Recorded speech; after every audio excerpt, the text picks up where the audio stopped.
Welcome to another episode of The Great Unknown, a YouTube channel dedicated to exploring and uncovering the mysteries and unknown events of the universe.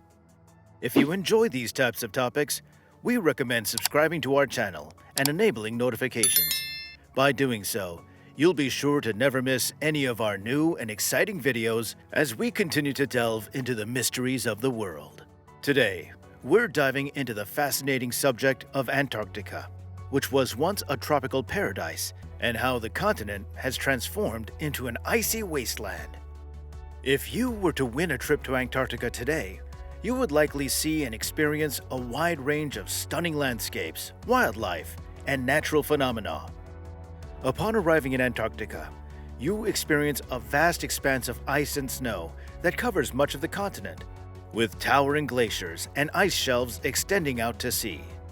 The continent is home to a variety of habitats, including ice caps, glaciers, ice shelves, and rocky coastal areas.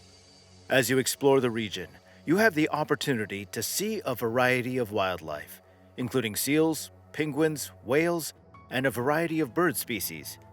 You might also see an assortment of marine life in the surrounding waters, such as krill, squid, and a variety of fish species. The weather in Antarctica is extremely cold and dry, with average temperatures ranging from -10 to -30 degrees Celsius, which is -14 to -22 degrees Fahrenheit, depending on the location and the time of year. You'll need to take along numerous pairs of thermal underwear, though, as you should arrive prepared for extremely cold and windy conditions. You might be surprised to know that Antarctica was not always covered in ice and snow, and in fact, was once home to a diverse array of plant and animal life. Antarctica once had a temperate climate and was home to a variety of plant and animal life, including dinosaurs and primitive mammals. The continent was once covered in lush forests and had a varied landscape, with mountains, valleys, and coastal plains. Over time, however, Antarctica began to move southward and eventually became isolated from other land masses. As the continent moved further south, it began to cool and the climate became more arid. The forests eventually disappeared and the continent was soon covered in ice and snow. Today, Antarctica is a harsh and unforgiving environment, and the continent is largely uninhabited by humans and is instead home to a variety of hardy plant and animal species that have adapted to the extreme conditions. So, what happened to take the continent from rainforest to ice desert? Let's take an in-depth look at how Antarctica changed over the millennia, approximately 550 to 180 million years ago. Antarctica was part of the supercontinent known as Gondwana. This continent was connected to South America, Africa, the Arabian Peninsula, the Indian subcontinent, and Australia. However, the breakup of Gondwana began during the Jurassic period. It is believed that the continent of Antarctica began moving toward the bottom of the planet around 180 million years ago. According to fossil evidence found beneath the ice caps, it was thought that Antarctica was once a very warm place. In fact, the climate was tropical, similar to what we see today near the equator. Scientists made a significant discovery while exploring the seabed at Wilkes Land in eastern Antarctica, where they found fossils containing pollen from plants that only thrive in tropical environments. These same types of pollen have also been found dating back millions of years near the Arctic Circle. It is believed that the eastern region of Antarctica did not experience freezing winters, as tropical vegetation is not able to withstand cold temperatures. Instead, it is thought that the average wind temperatures in this region were similar to those found in South America.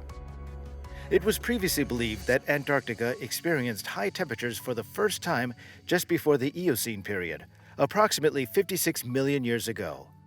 However, paleontologists have discovered additional fossilized plants dating back to the Devonian period, between 419 and 358 million years ago, indicating that this pattern of warm temperatures in Antarctica is not a new phenomenon.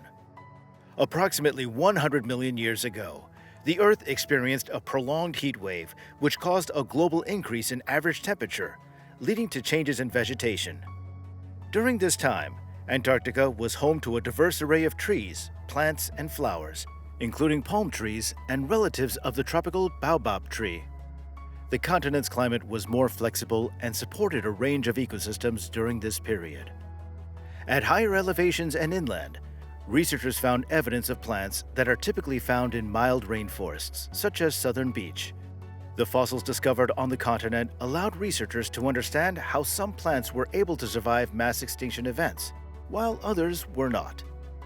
Additionally, on Seymour Island, scientists found evidence of brood balls, essentially a ball of dung wherein female dung beetles lay their eggs, suggesting that these insects had a food source on the continent.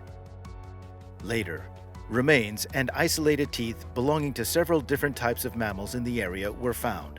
These included ancient marsupials, such as the Colo opossum, a small insect-eating marsupial native to South America, and the Anarctodolops, which was described as resembling an opossum.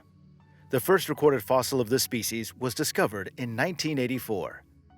In addition, a toe bone was found, leading scientists to believe that the continent was also home to a group of mammals known as Xenarthra, which includes modern-day sloths. These animals evolved in South America, as did the descendants of a hoofed mammal called Notiolophos, which was also found in Antarctica. Based on the analysis of the small size of their teeth, it is thought that these creatures fed on small branches and saplings. The presence of these creatures suggests that Antarctica was once a suitable habitat for land mammals. However, scientists are still working to understand the timeline of how the continent transitioned from a tropical region to the frozen, inhospitable environment it is today. It is believed that around 56 million years ago, South America began to separate from Antarctica. Approximately 16 million years later, Australia and Antarctica began drifting apart in the sea. The Drake Passage, another natural channel, formed between 36 and 23 million years ago, further evidence of the gradual nature of the continental drift. Antarctica used to serve as a land bridge between South America and Australia. But as it separated from these continents and moved south, a new force emerged in the Southern Ocean called the Antarctic Circumpolar Current. This current flows from the west to the east and is considered the most powerful current in the world. The Antarctic Circumpolar Current is able to reach Antarctica because there is no land to block its flow, and it prevents warm water from reaching the continent. It also brings cold water from the ocean floor to the surface, leading to a drop in temperatures on the isolated continent. While there is not enough evidence to establish a direct connection between the rise of the ice glaciers in ancient Antarctica and the Antarctic Circumpolar Current, climatologists believe that the current is between 41 and 23 million years old. Ice glaciers in Antarctica began forming approximately 36.5 million years ago and have continued to spread across the continent, leading to the disappearance of vegetation. According to a fossil study that examined plant samples from the region, it was found that the variety of plants decreased and that tropical plants were gradually replaced by temperate forests filled with southern beech trees, which also eventually disappeared about 2.5 million years ago. Today, Antarctica is a largely barren continent with only small amounts of moss, algae, and lichen present. While Antarctica became a relatively lifeless landmass, Australia and South America flourished. One thing these three regions had in common was the presence of marsupials. In Australia, marsupials such as kangaroos, wallabies, and the now extinct thylacine multiplied. Fossil records show that kangaroos have existed for at least 20 million years. New DNA evidence indicates that the oldest marsupials lived in South America approximately 70 to 80 million years ago. It is believed that these marsupials migrated from South America to Antarctica when the two were still connected and then crossed over to Australia. This explains the similarities in species found on both continents, although they evolved differently in their new habitats. This is the tale of how Antarctica transformed from an ancient tropical rainforest into a snowy landscape. With ongoing climate change causing warming in Antarctica and the shrinkage of its massive ice sheet, some scientists are wondering if history will soon be repeating itself. Only time will tell, I guess. If you enjoyed this video and want to stay up to date with all of our future content, be sure to subscribe to our channel and hit that notification bell so you don't miss out on any new content. Until next time, stay curious.